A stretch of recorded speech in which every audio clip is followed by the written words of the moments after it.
and I was just wondering if you could explain to me the concept of joyful noise and what it means in terms of the themes of this film. Go for it. Ask it again. If you could just talk about joyful noise and what it means in terms of the themes of this movie. Well, I think, of course, the joyful noise is just not just necessarily just making a joyful noise with our songs, with our raising our voices, but it's like having joyful feelings and having, really working some joyful subjects into this about family and about values and about things that really matter. So I just really love the title of the movie. I just think just that word joyful just makes you feel uplifted automatically, and that's what we had really hoped to do in this movie, was to uplift the human spirit. So I really think it was a joyful experience for us all around, and I think a perfect title for it.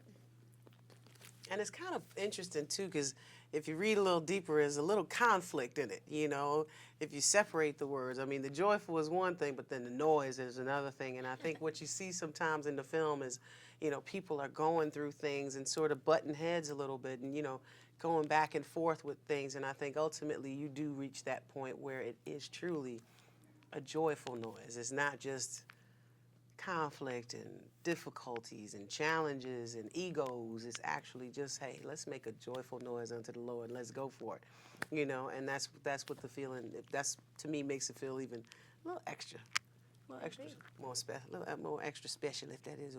Can I put that in the center? A little bit more extra, extra spatial, bit more, special. Just special. It all works. Spatial. I like it. Can you tell me what drew you to the movie and what you thought about your characters and what you really wanted to bring in to these two extraordinary women? Well, I come from a family of gospel singers / choir directors, and my mom's a choir director, and my aunt is a choir director, and I grew up hearing gospel music and singing it and seeing that whole process. So to me, just instantly the thought of playing a choir director, I'm like, oh my gosh, my family is going to go crazy. I thought about them, but reading the whole script and seeing what a great idea this was, and then of course Dolly being involved, playing Gigi Sparrow, who to me is so fun and spunky and just, she is that character in so many ways. I just knew she would bring so much to it. So it was just exciting, from top to bottom, from the studio to the director to her, to the music, to the character that I get to play. And the fact that there's nothing else out there quite like this film, and how, knowing when it would probably be ready to go into theaters, how much we need something like that. We really need something that expresses, times are tough, but there's hope. Times are tough, but you can still find joy. I don't have that much money, but man, my kids just make me laugh every day. That kind of thing. And finding those little connections, I thought people would really enjoy seeing. Well, I grew up, of course, in the church. My grandpa was a Pentecostal preacher. We didn't necessarily have a choir. Everybody sang, though, with the whole congregation, and certainly all my people, my sisters and I, used to get up and sing all the special songs and sang at all the weddings and funerals, that sort of thing. So gospel music was always just a big part of my entire life. And I always loved the choir singing, and still love to go to gospel sings that they have around the country these days, not just the competitions, but all the gospel quartets and all that kind of singing.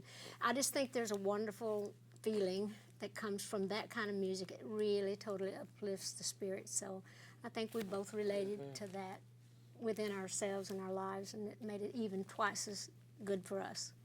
That's wonderful. And had you met each other before, and what was it like working together? We met in the recording studio, actually. We both had to lay, music for the film, and we had to do an EPK, a electronic press kit one day, so we had to do some filming together, having never even met each other before. And I just remember walking in that studio, and there was Dolly, and she had on this bad outfit, and she looked cute, and her hair was flying, her makeup. I'm like, that is Dolly Parton. We are about to make a movie together. I was just excited. And so we met, and we just gave each other a hug, and we just connected immediately. We had talked on the phone, but we hadn't actually met, so we just sort of hit it off. Everybody always thought we'd be great together. I've had people all through the years and seeing her in movies and me seeing her thinking, I really like that person. I bet we'd be very compatible because I saw a lot of myself in her. And so sure enough, it worked out exactly what people thought and what we thought. So we've actually turned out to be nice friends.